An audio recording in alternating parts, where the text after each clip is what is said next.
Any সাহেব BNP, সে আজকে বক্তব্য রেখেছেন অত্যন্ত আপত্তিকর। সেখানে আমাদের ব্যাপারে ভণ্ড শব্দ ব্যবহার করে, সেখানে সে ব্যবহার করে আমরা কি ফ্যাসিস্টের সহযোগী ছিলাম। আমি বলবো এই প্রশ্ন আপনার জাতির কাছে বা কাউকে না শুনিয়ে আপনি আপনার দলের সেক্রেটারি জেনারেল মহাসচিব মির্জা ফখরুল সাহেবের কাছে জিজ্ঞাসা করেন, আপনি বরকতুল্লাহ ভুলু সাহেবের কাছে জিজ্ঞাসা করে দেখেন, আপনি মেজর হাবিব সাহেবকে জিজ্ঞাসা করে দেখেন যে ফ্যাসিস্টের বিরুদ্ধে ইসলামী আন্দোলনের ভূমিকা কি ছিল, অবস্থান কি ছিল।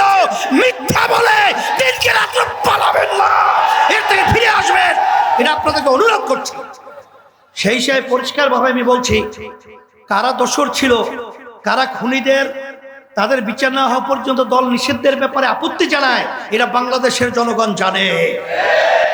জুলাইয়ের চেতনা কি, এটা আপনারা ভার্সিটি যাবি, সেখানে নির্বাচনের মধ্যে আপনাদেরকে কলঙ্ক ইতিহাস রচনা করেছে, এরপরে আপনাদের বুঝেছে না।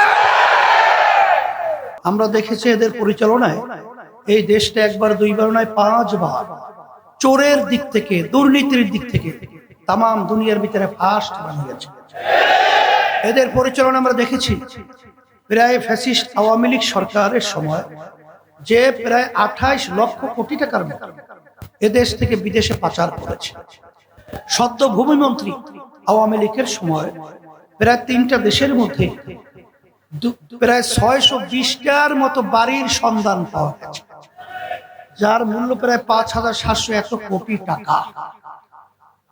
এক কথায় আয়না ঘরের মতো আইয়ামে জাহিলিয়াতের সেই বর্বর রচিত ইতিহাস আমরা এদেশে সেই চিত্র দেখেছি।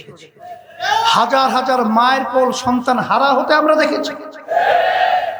শত শত আমার ভাইরা তারা জীবনের চক্ষু হারিয়ে ফেলছে, আলোর আর কোনোদিন তারা দেখবে না। এই 53 বছর পরে এই দেশ পরিবর্তনের একটা সুযোগ এসেছে 5ই আগস্ট 2024, কথা ঠিক না? তখন আমরা অন্তর্বর্তীকালীন সরকারে প্রধান যে বলেছিলেন তা 3টা কমেন্ট জাতির কাছে, একটা হলো সংস্কার, আর একটা হলো বিচার, আর একটা হলো জাতীয় নির্বাচন। কিন্তু আমাদের দুঃখ সহকারে বলতে হয়, সংস্কার এবং বিচারের ব্যাপারটা যদি আপনাদের কাছে প্রশ্ন করি, আমাদের যে চাহিদা আকাঙ্ক্ষা সেটা কি আসলে বাস্তবে সংস্কার হয়েছে? দেখেন, আপনারাই বলেন না। দৃশ্যমান বিচার হয়েছে? এর আগেই জাতীয় নির্বাচন ঘোষণা করেছে, তখন একটা দল কিন্তু আমাদের বিরুদ্ধে তারা বলা শুরু করেছে আমরা নির্বাচনকে পিছিয়ে দেওয়ার জন্য এবং বিভিন্ন ষড়যন্ত্র করছি বন্ধ করার জন্য। নাউজুবিল্লাহ। আমরা যদি এই বিচার সংস্কার আমরা পাই, তাইলে তো আপনি যদি ফেব্রুয়ারিতে না, ডিসেম্বর না, কালকে নির্বাচন দেন, আমাদের কোনো আপত্তি নেই।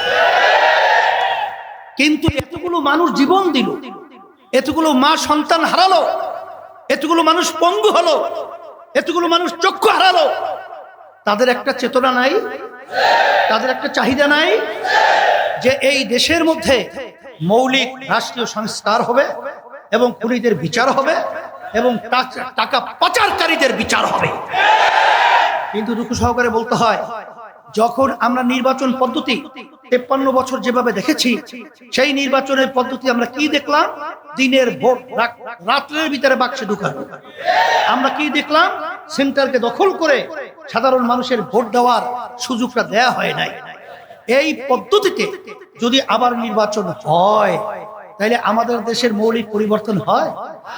এর জন্যই তো আমরা বলেছি প্রায় 92টা মতো দেশে পিআর পদ্ধতি রয়েছে। অনেকে বিভিন্ন প্রশ্ন করে, নেপাল বিভিন্ন জায়গায় পিআর পদ্ধতি ভঙ্গুর সরকার তৈরি হয়। আমরা বলবো যে যারা পিআর অ্যাপ্লাই করেছে তারা এই পিআর থেকে কি কোনো দেশ ফিরে আসছে? আসে তো নাই। তাহলে তারা দেশের ভিতরে পিআর ব্যাপারে বুঝছে, এবং যেখানে নাই এখন কিন্তু বিভিন্ন সংগ্রাম আন্দোলন চলছে পিআর নির্বাচন বাস্তবায়নের জন্য। ব্যাখ্যা যেহেতু আব্দুল আউয়াল সহ আমাদের ইমতিয়াজ ভাই সহ অনেক বক্তারা দিয়েছেন, আমি নতুন ভাবে আর বাড়াতে চাই না। তবে আমরা কি চেয়েছি? এই জুলাইয়ের সনদ নির্বাচিত সরকার আইনে বৈধতা দেবে না, নির্বাচনের আগেই জুলাই সনদকে বৈধতা দিতে হবে। আমরা কি বলেছি?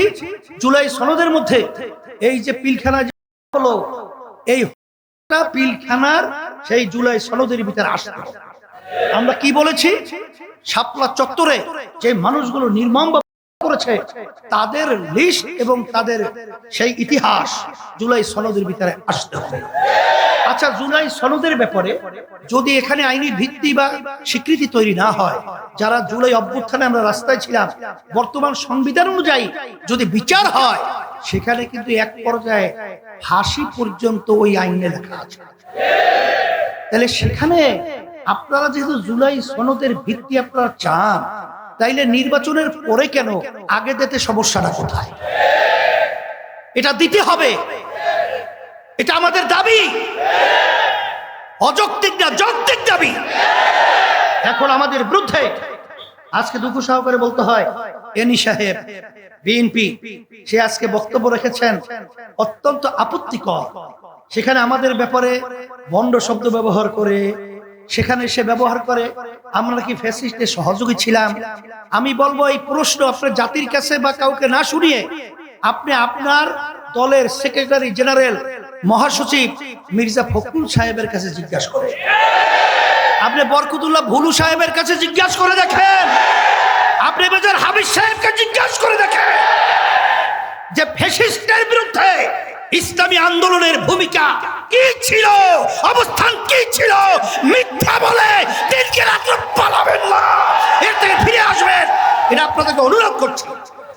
সেই হিসেবে পরিষ্কার ভাবে আমি বলছি, কারা দোষর ছিল, কারা খুনিদের, তাদের বিচার না হওয়া পর্যন্ত দল নিষিদ্ধের ব্যাপারে আপত্তি জানায়, এটা বাংলাদেশের জনগণ জানে। জুলাইয়ের চেতনা কি, এটা আপনারা ভার্সিটি যাবি, সেখানে নির্বাচনের মধ্যে আপনাদেরকে কলঙ্ক ইতিহাস রচনা করেছে, এরপরে আপনাদের বুঝেছে না। এই জন্য আমি বলবো, যদি এখন আপনাদের এই বক্তব্য থেকে, যদি আপনাদের এই মন মানসিকতা থেকে এখনো যদি ফিরে না আসেন, আর কতদিন মায়ের কুল খালি হবে, আর কতদিন আমাদের দেশের টাকা বিদেশে পাচার হবে, আর কতদিন এই দেশের মানুষ লক্ষ লক্ষ মিথ্যা কেসের মাধ্যমে তাদের সংসার ধ্বংস হবে, এটা বাংলাদেশের জনগণ দেখতে চায় না।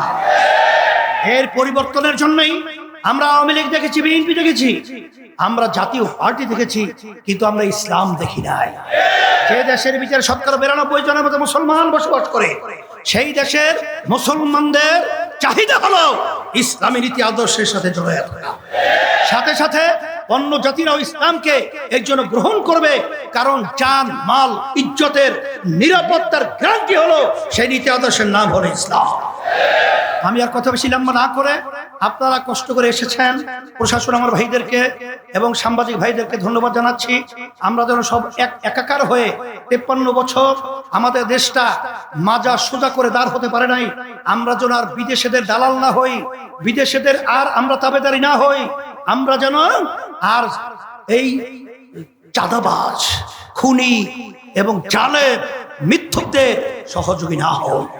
এর পরিবর্তনের জন্যই এই অশান্তির আগুন বাংলাদেশে ধাউ ধাউ করে জ্বলছে। এই শান্তির প্রতীক হাত পাখা, এই হাত পাখার বাতাসের মাধ্যমে এই দেশকে শান্তি করে, দুনিয়াতে শান্তি, আখেরাতে মুক্তির লক্ষ্যে আমি আপনাদের সন্তান, আমি আউয়াল সাহেব, আপনারা তো পরিচিত আছে জানেন, তার হাতে উঠিয়ে দিয়ে আপনাদের সামনে আমানত হিসেবে রেখে গেলাম। আল্লাহ যেন ইসলামের পক্ষে, হাত পাখা প্রতির পক্ষে ঢাকা 10-এর এই আসনের প্রার্থী আল্লাহ যেন বিজয় দান করেন। রব্বানা আতিনা ফিদ দুনিয়া হাসানা